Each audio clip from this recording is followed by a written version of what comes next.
Can we really place a value on a human life? Is a certain person worthier than another to live freely, to have access to social amenities, to work, to be treated with respect just based on their abilities? Today I will investigate the complications of these questions in regard to disability and how it is disproportionately represented in the American incarceration system and consequently economic disenfranchisement. The conversation on poverty most often includes reference to injustice, inequality, and inequity.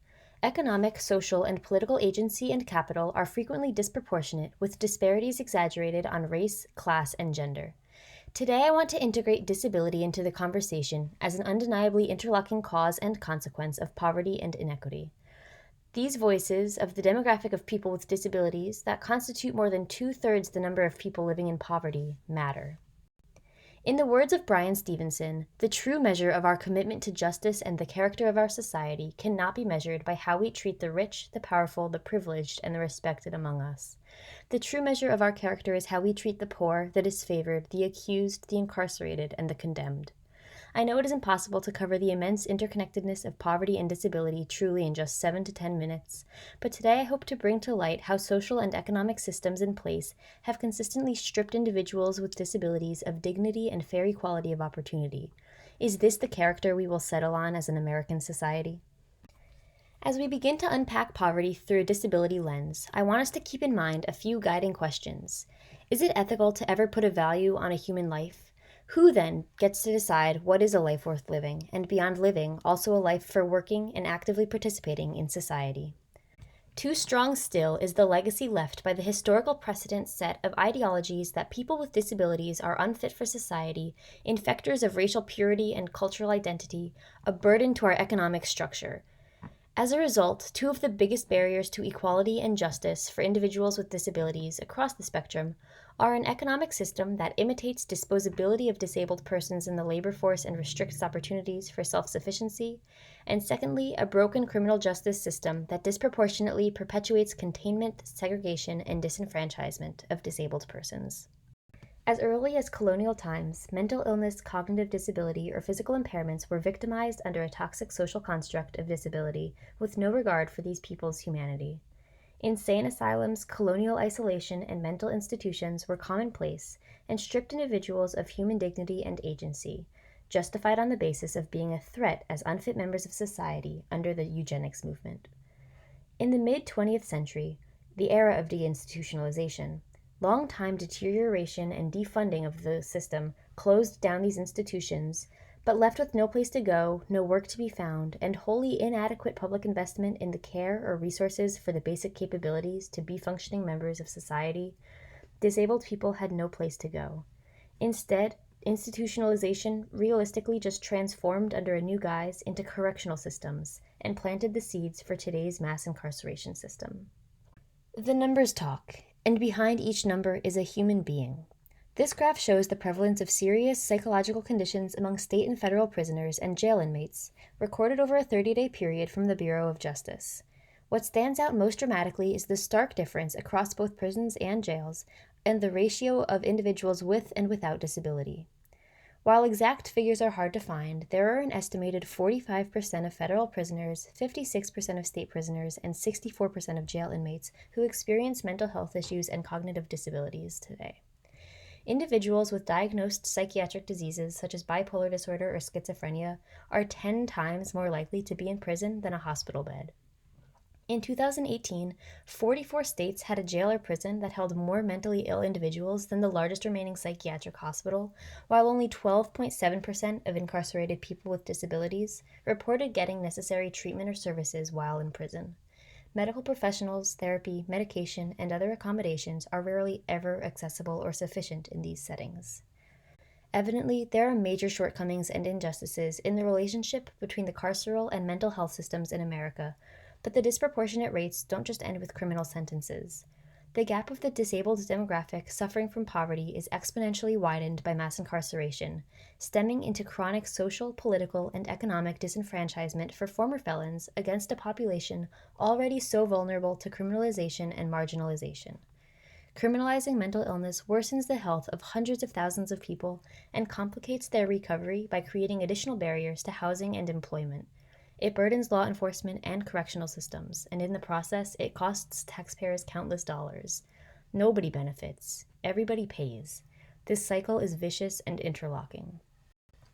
N.I. Nicholson, a Black autistic writer and activist, said, "I strive to never have a meltdown in public because for me, it could mean the difference between freedom and incarceration, life and death." And the sad truth is, for many people like Nicholson, incarceration is synonymous with loss of all freedoms, rights, and citizenship. It is like a pipeline to poverty, and it must be part of the conversation. In similar ways, disability is a cause for poverty. The intersectionality of classism, discrimination, and marginalization build barriers entrenched in social exclusion in our society. With few to no resources to prepare individuals for eventual release from jail, rates of return to the carceral system are very high. Implications are far-reaching, as Michelle Alexander outlines in her powerful piece, New Jim Crow. The label of felon or criminal, furthermore, that disproportionately targets African American communities, as Alexander highlights, is true for people with disabilities as well, full of stigma and marked as dangerous people to be feared. Political and economic barriers follow, with fees, fines, discrimination from public benefits and welfare assistance, and housing discrimination. Poverty is frequently concentrated geographically, and as Alexander points out in the example of the war on drugs, law enforcement personnel are given vast discretion of where and whom to police. The poverty trap accelerates criminalization for people with disabilities, many of whom live in impoverished communities where disability is intergenerational.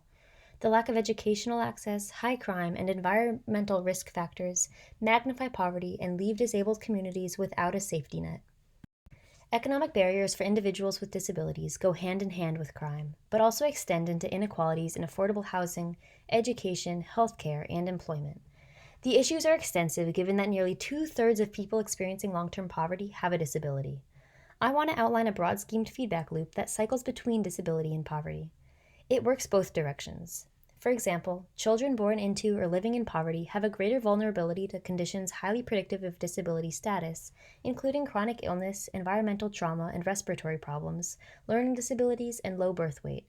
A result of malnutrition, inadequate medical care, or high-risk behaviors, low birth weight is frequently indicative of future neurodevelopmental disabilities and long-term effects such as cerebral palsy, asthma, or cognitive disabilities. Diet, nutrition education, and healthcare in poor neighborhoods are also by and large under-resourced and inaccessible. As such, low socioeconomic status is strongly correlated with higher incidences of illness and disability due to such systemic inequalities and social determinants of health. Simultaneously, illness and disability have adverse effects on one's future employment possibilities, earnings, and productivity as an active citizen based on the design of today's systems. Not every case of the 70% of working-age people with disabilities being unemployed is caused by incapability to work. It is important for us all to keep in mind that disabled is not synonymous with unable or incapable. Disability is fluid, multidimensional, and contextual. Many people with disabilities experience the greatest troubles participating in daily activities because of the inaccessibility of their own social environments. Attitudinal and environmental barriers limit full potential for social, economic, and political participation, and in some regards, this construct of disability has turned poverty into a form of disability itself. If we care about the dignity of all human beings, this means no exclusions to fair equality of opportunity. This demands a critical reevaluation of the labor market and economic policies in place. Why is it that 28.4% of disabled adults were working in 1990, yet only 14.4% were working in 2013? Why is it that individuals with disabilities who want to work are rejected by attitudes that they are too dependent, deceitful, or unworthy? Debbie Eagle is a 43-year-old woman with her bachelor's degree in special education. She has been blind since birth, yet cannot find work. She worries that employers are scared to hire people like her with disabilities because of the gaps in understanding and awareness on what certain accommodations people need, or maybe it's just not worth the effort. On top of the challenges of living under our system with physical or cognitive disabilities, the stigma, hostility, and inadequate accommodations create inevitable barriers to employment and consequently to integration as citizens. Other times, people with disabilities are trapped in the cycle of poverty, frequently do not have access to affordable housing communities nor the essential transportation methods to enable even a search for work. This is a major obstacle to homelessness and unemployment, and a devastating limitation to economic mobility. Furthermore, a systemic valuation of economic self-sufficiency has resulted in a system that pushes disabled people further into financial margins. The system is not set up to succeed. First of all, autonomy myths have been used to justify economic inequities and permit employers to pay disabled employees at rates lower than the federal minimum wage.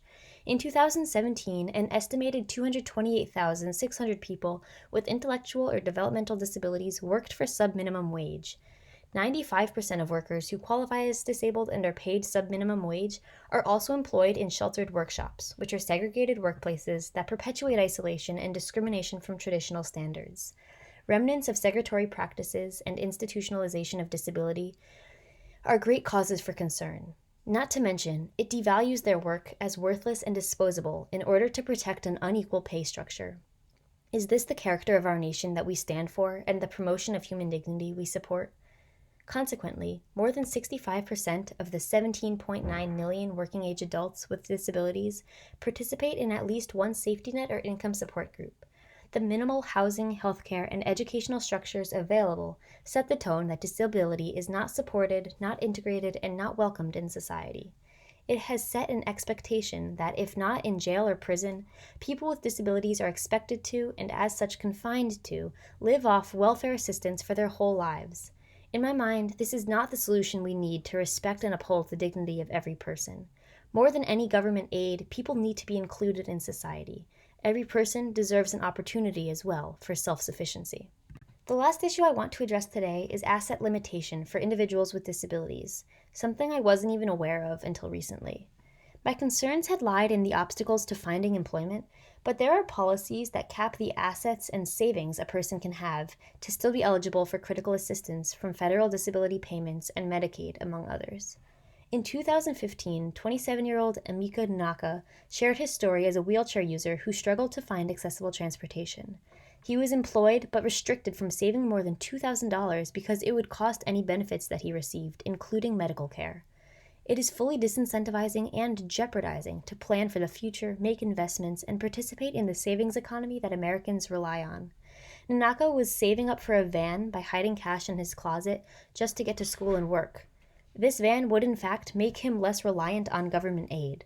For all this time, though, social mobility was simply not an option for him, no matter how hard he worked.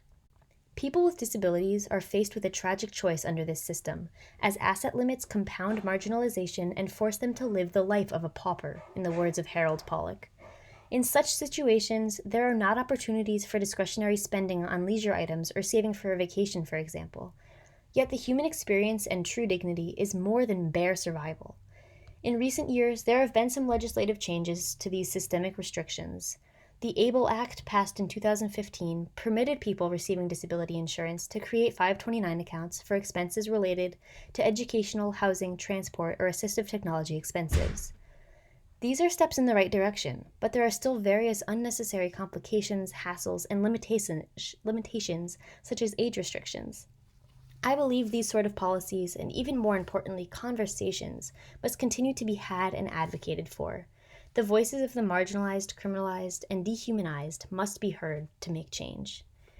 Conversations about poverty and addressing social and economic inequity are incomplete without the lens of disability. The interlocking cycles between incarceration, economic disempowerment, and poverty demand attention and action in order to maximize justice and fairness and equal opportunity.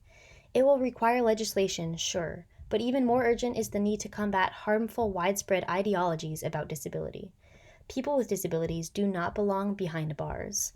With the proper resources, support systems, and accommodations, any person belongs in a labor market that is free of environmental and attitudinal barriers that are themselves a cause of disability and violation of human dignity.